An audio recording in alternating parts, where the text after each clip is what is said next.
In June of 2015, a Facebook post went up that just said 5 words. That is dead. And for the next decade, the entire world believed they knew exactly who put that post up, why that post got put up, and who the real victim was inside that little pink house in Springfield, Missouri. Tonight's true crime story is about Gypsy Rose Blanchard. And by the time this true crime documentary is over, you might walk away realizing that almost everything you thought about Gypsy Rose Blanchard was a story Gypsy Rose Blanchard wrote herself. A famous wheelchair, a famous feeding tube, a famous shaved head, a famous Lifetime movie, an HBO documentary, millions of devoted followers, a book deal, and underneath all of it, a question almost no one wants to ask out loud. So grab a snack, get comfortable, and stick with me, because this true crime story does not end the way you think it ends. To understand how Gypsy Rose became one of the most talked about figures in modern true crime, you have to go all the way back to the time that she's a little girl in Louisiana back in early 1990s. Because Gypsy Rose did not come into the world as a master manipulator, Gypsy Rose came into the world as a baby with a mother who already had a reputation in the family for being a little off. Gypsy Rose was born in 1991, and from almost the very beginning, Gypsy Rose's mother, a woman named Claudine, Dee Dee Blanchard, started telling people that her daughter was sick.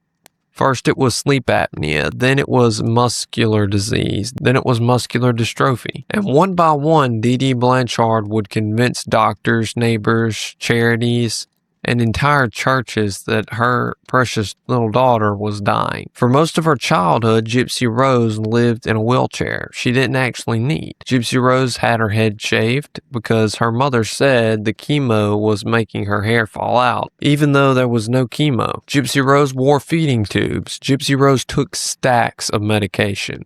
And Gypsy Rose was paraded across stages, given keys to Disney World, handed free trips, gifted a free home built by a charity foundation, and showered with sympathy from strangers who all believed the same thing, that this little girl was minutes away from heaven, and her brave mother was the only thing keeping her on earth. For years, the world saw Dee Dee Blanchard as a hero, the single mom who never gave up, the angel of mercy, the saint with the dying daughter. And for years, that was the official story. And then, on a night in June of 2015, that story burned to the ground. Because on that night, somebody attacked Dee Dee inside her own home. And Dee Dee didn't survive. A day or two later, that infamous Facebook post went up. That is dead. A second post followed claiming the daughter had been hurt and taken. Neighbors panicked. The police arrived at the little pink house, and inside, the police found Dee Dee in her bed under the blanket. The wheelchair was still there. The feeding tubes were still there. The medication was still there. The only thing missing was Gypsy Rose. The whole town went into mourning. The whole internet went into mourning.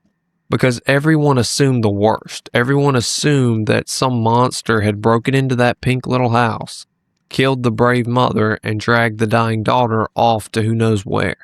But within days, investigators traced the IP address of those Facebook posts, and the trail led them all the way up to a small town in Wisconsin, and that's where the investigators finally found Gypsy Rose.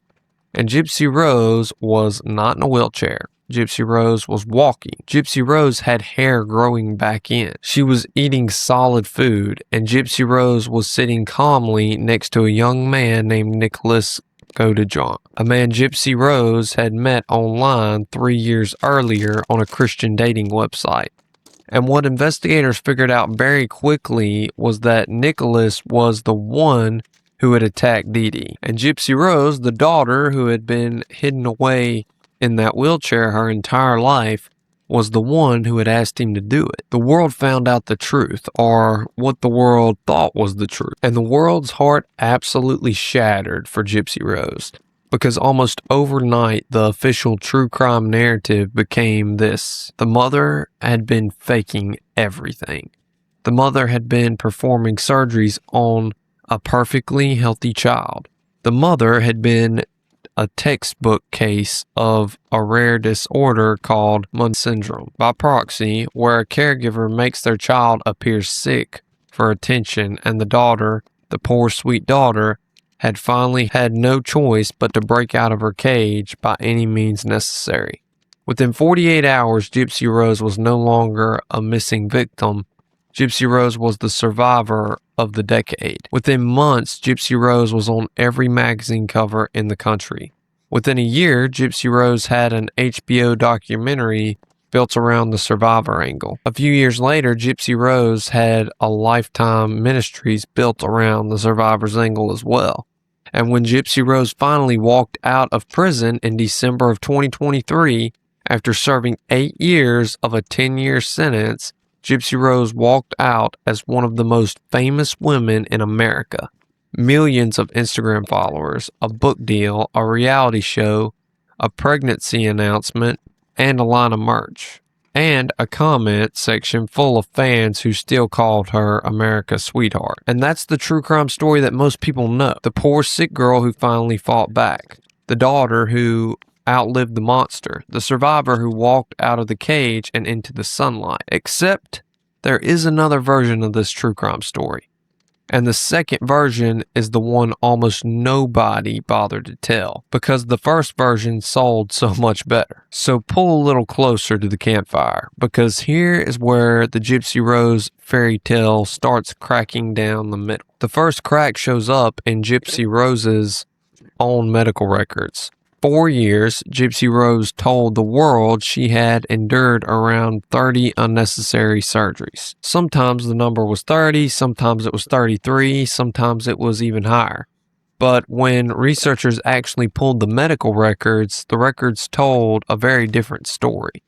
The records showed that Gypsy Rose had only undergone a small handful of invasive procedures in her entire lifetime. A reflux procedure, a feeding tube placement, a muscle biopsy, a salivary gland removal, an eye correction for a lazy eye, and tubes for chronic ear infections. That was basically it. Not 30, not 33, closer to half a dozen. And most of them lined up neatly with the real medical conditions Gypsy Rose actually had. Because here's the thing, Gypsy Rose does have a real chromosomal condition. It's called 1q21.1 microdeletion. It's a tiny missing piece of chromosome 1.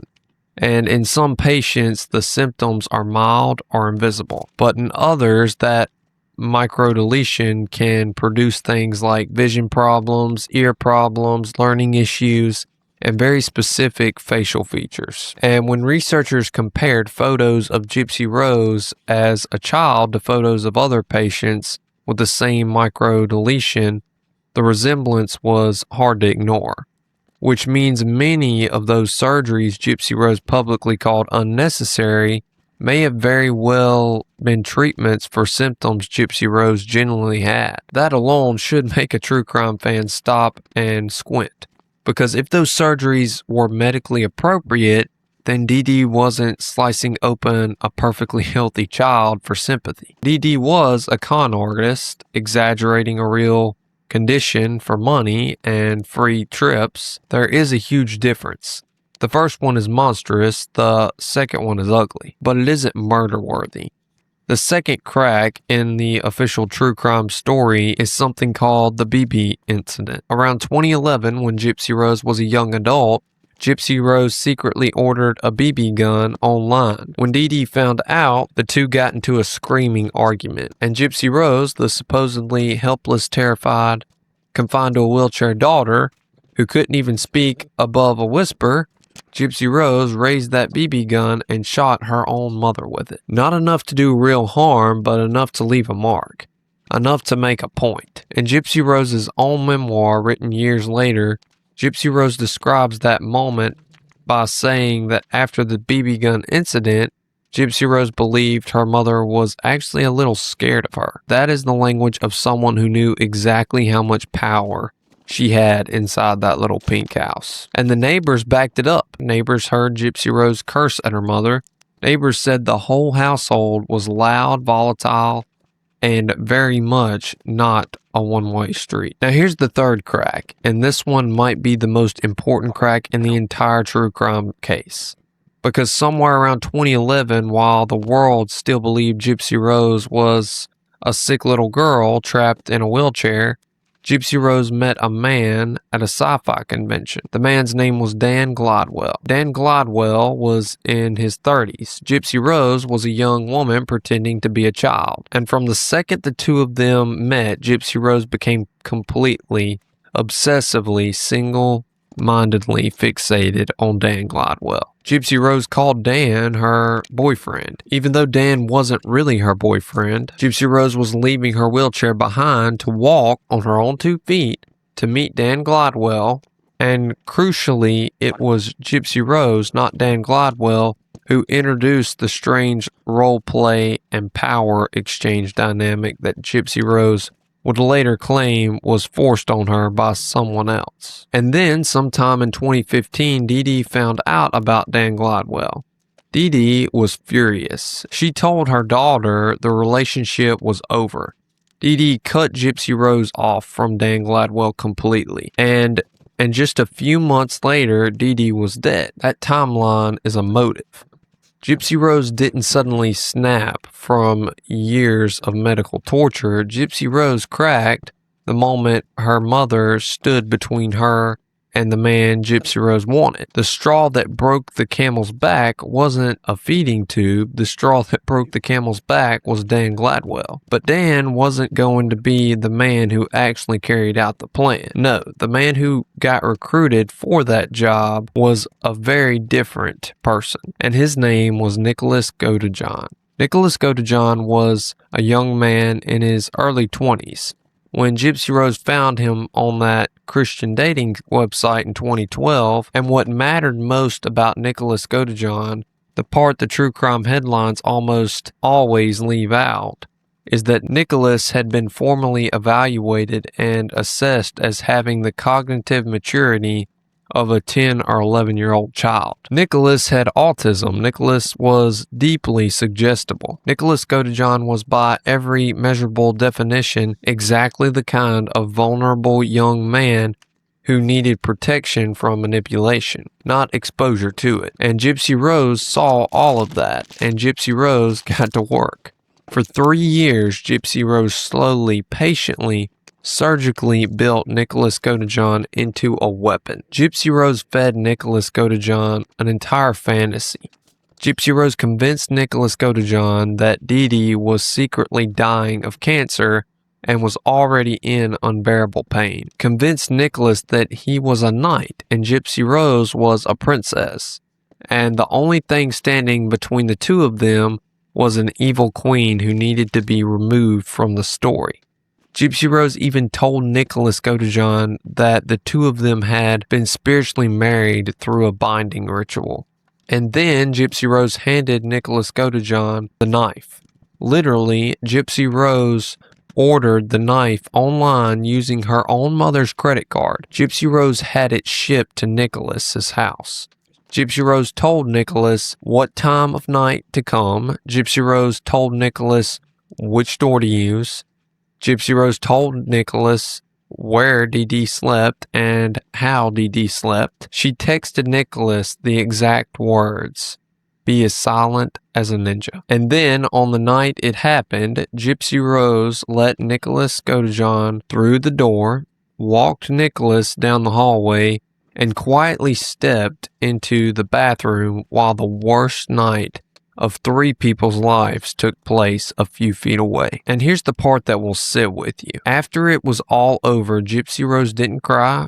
She didn't call for help. She didn't go check on her mother. Gypsy Rose stepped over her mother and walked right out of the room. Gypsy Rose helped clean. She collected her mother's money, and Gypsy Rose left for Wisconsin with Nicholas, where the two of them ate at restaurants, took selfies, and posed for cameras like they were on vacation. And when Gypsy Rose quietly mailed the murder weapon back to Nicholas's house, which, if you stop and think about it for a second, is the exact thing you would do if you intend to make sure The man who loved you took the entire fall, which is exactly what happened. Nicholas was tried. Nicholas Godejohn was convicted of first-degree murder, and Nicholas received life in prison without the possibility of parole. Nicholas will likely die behind bars. Gypsy Rose, on the other hand, took a plea deal. She got 10 years. Gypsy Rose only served 8. And on December 28th of 2023,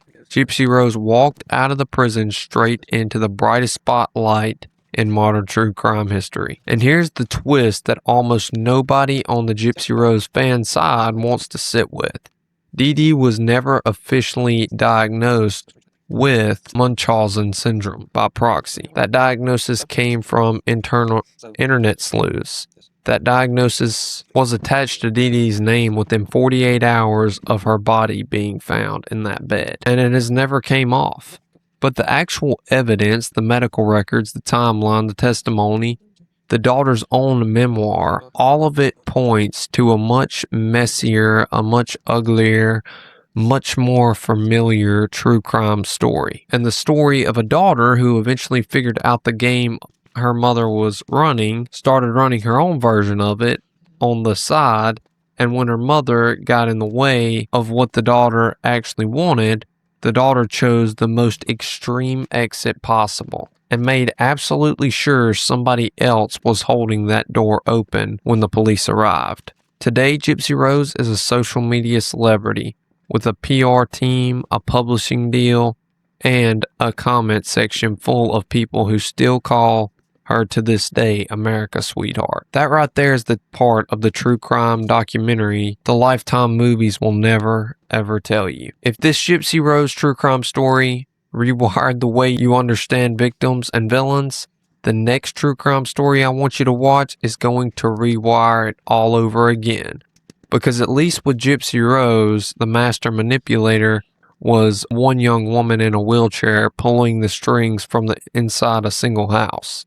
In the next story, the master manipulator is a stunning international famous fashion model with a verified Instagram, an inspirational quote for every day of the week, and a 5-bedroom mansion in Texas where 4 young women walked through the front door smiling and then disappeared from their families for months.